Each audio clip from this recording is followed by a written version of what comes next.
Leonardo was a spoiled kid from the suburbs. His parents named him that because they loved traveling to Italy, even though they had no Italian ancestry. Well, his dad technically did, but he was adopted, so it didn't count in any meaningful way. What mattered to Leonardo was that his parents bought him anything he wanted, as long as he didn't ask too many questions or make too many messes. His one true passion, besides being aimless, was watching obscure horror movies, the kind that came in waxy slipcovers from boutique companies like Vinegar Syndrome, named after the smell of decaying film stock, which Leonardo found weirdly romantic. What he loved even more than horror movies, though he'd never admit it out loud, was doing drugs. We're not going to say what kind, for the sake of his future political career and the YouTube algorithm, but let's just say Leonardo was a connoisseur of things you probably shouldn't put in your body. One day, Leonardo decided to try something he'd ordered online. It came in a tiny foil bag with a sticker that had a cartoon frog on it and the words, "Plant-based vision enhancer, not for human use," written in Comic Sans. That should have been his first warning, but it wasn't. According to Reddit, it was made from a plant that grows deep in the Amazon jungle, and monks had been using it for centuries to see the truth. Leonardo didn't know what that meant, but it sounded better than binge-watching Chopping Mall again. He took it, he passed out, and when he woke up, things were off. First, the smell. His basement bedroom had never smelled great, but now it had a new layer, sour and wet, like rotting fruit in gym socks. He looked down and saw it, the huge, dark stain on his sheets. He had peed himself. For a moment, he just sat there in stunned silence, like someone who's forgotten what century they're in. Then panic kicked in. He ripped the sheets off the bed and sprinted to the washer, tossed them in, slammed the door, slammed it again because he forgot to add soap, then slammed it one more time because slamming things felt productive. The basement was a mess. Pizza boxes from 3 weeks ago, movie posters peeling off the concrete walls, and some mystery smell that had been getting worse since April. But now there was shame, soaked deep into the fibers of his IKEA futon. Then came the creak of the stairs. Valerie, his mom.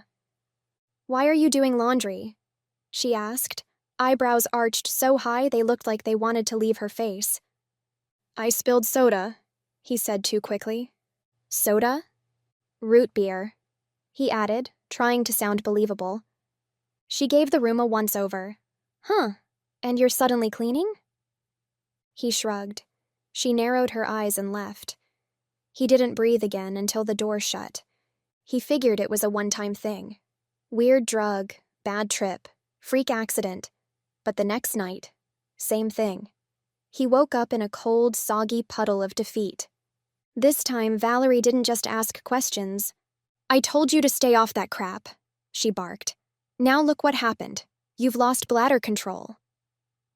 Before he could explain or lie, she disappeared upstairs. When she returned, she was holding a pack of what looked like oversized marshmallows in shrink wrap. "You're wearing these from now on," she said, dropping them into his arms. "Put one on. You're not leaking in my car." Leonardo stared at the pack. Youth XL, absorbent underwear, a dolphin on the front. Why was it always a dolphin?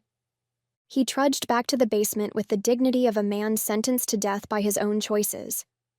Downstairs, he opened the bag and pulled one out. It was soft, squishy, and had the undeniable look of a diaper. Not discreet, not stylish, just padded. He stepped into it slowly. It made a rustling sound like betrayal. He pulled it up, adjusted it, and caught sight of himself in the mirror. "This feels like a diaper," he said out loud. And then, he smiled. He didn't want to. It bubbled up like a hiccup. Something about the snugness, the ridiculousness of it all. It felt like the universe was finally hugging him back after years of dumb decisions. He slid his jeans on over it. They didn't fit right. The waistband peeked out, and he had to waddle a little. But at least he wasn't leaking.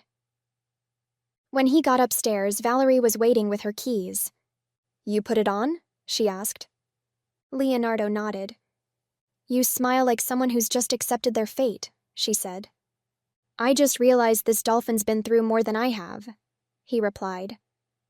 She didn't laugh. She never laughed at his jokes. The car ride was uncomfortable. Every little bump made the diaper crinkle.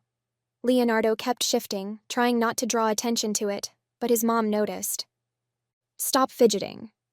I'm wearing an adult diaper, Mom. You try finding inner peace like this. At the clinic, the waiting room was cold and overly bright. Across from them sat a girl who looked about 25, with pink pigtails and a giant lollipop. She smiled at Leonardo like she knew exactly what was going on under his jeans. Eventually, the doctor called him in. What drug did you take? The doctor asked, blunt as a hammer. Leonardo swallowed. RFXNEWBEE. The doctor exhaled slowly like he'd heard that one before. That stuff, he said, is known to cause progressive neuromuscular deterioration. First, you lose bladder control, then bowel, then motor control. You might end up in a wheelchair, possibly worse. Leonardo blinked. He hadn't expected a lecture. He hadn't expected this. The doctor looked him dead in the eyes.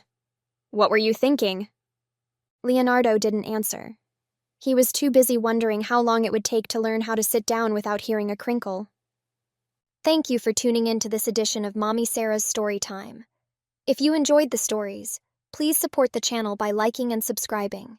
Remember, my channel is not monetized, and I write most of the content myself. On occasions when I don't, it's sourced through emails from trusted contacts. Please feel free to like, share, and subscribe. If you're able to, consider making a donation to support our channel. Your support means a lot. Thank you so much for watching, and I look forward to sharing more stories with you.